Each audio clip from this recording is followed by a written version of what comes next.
Alors vous faites partie des opposants à ce mouvement de grève. Pour vous, c'est une initiative qui ne fait pas avancer l'objectif de libération des otages? Absolument pas. Au contraire, il n'y a rien, je pense, à ajouter par rapport à ce qu'a dit le Premier ministre. Ça sert les intérêts du Hamas. Je pense que la majorité des Israéliens sont d'accord avec ça.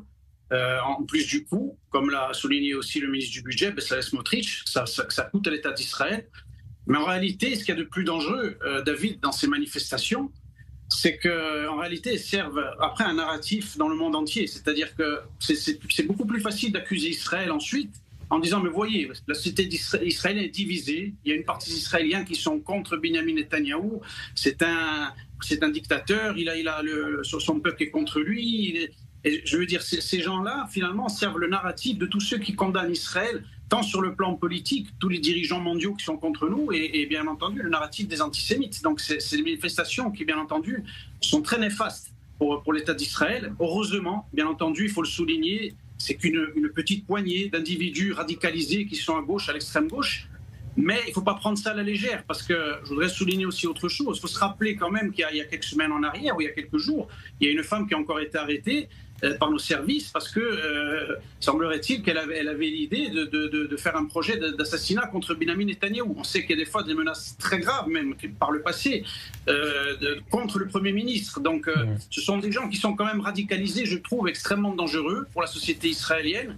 Et je pense qu'il faut justement être très vigilant par rapport à ce type de manifestation, surtout qu'il y a autre chose, David, aussi, il faut souligner. On a un pays ennemi qui est l'Iran. On sait que l'Iran, il y a quelques semaines en arrière, ou même il y a quelques mois, on sait qu'il y a des cellules en Israël, d'Israéliens qui ont été arrêtés parce qu'ils collaboraient avec l'ennemi.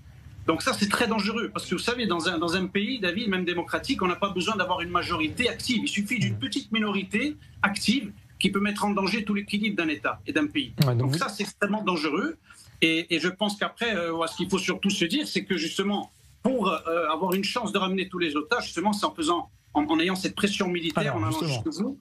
David Anthony, vous dites quelque part, vous dites relativement peu de monde dans les rues, mais un écho a priori mondial. On avait posé la question un petit peu plus tôt à une intervenante qui ne partage pas vos idées.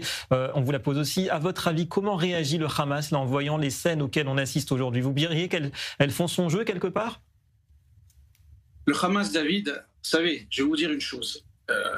S'il y a eu les attentats du 7 octobre, en grande partie, c'est parce que le Hamas sait qu'au sein de la société israélienne, il y a une minorité, justement, qui est active et qui a ce système de pensée, qui sait qu'elle peut se retourner contre Israël, qui ne va pas descendre une seule fois dans la rue pour condamner le Hamas, mais au contraire, qui va descendre avec toute cette virulence, avec toute cette agressivité contre Israël, contre notre Premier ministre, mais qui ne va jamais ouvrir la bouche contre nos ennemis qui ont commis un massacre, justement, le 7 octobre. Ça, le Hamas le sait, parce qu'ils ont très bien étudié les faiblesses de la société israélienne sur certains aspects psychologiques. On se souvient d'ailleurs de ce qu'avait écrit Yahya Sinwar sur la société israélienne. Donc c'est la raison pour laquelle, justement, bien sûr que le Hamas va se servir, et c'est un levier pour lui d'avoir justement des Israéliens, parce qu'il sait très bien que justement ça va être repris dans le monde entier, et que voilà, tous nos ennemis, un certain nombre de dirigeants vont dire, voyez, la société israélienne est divisée, il faut continuer de faire pression sur Israël, parce que la majorité des Israéliens ne sont pas pour l'intervention à Gaza.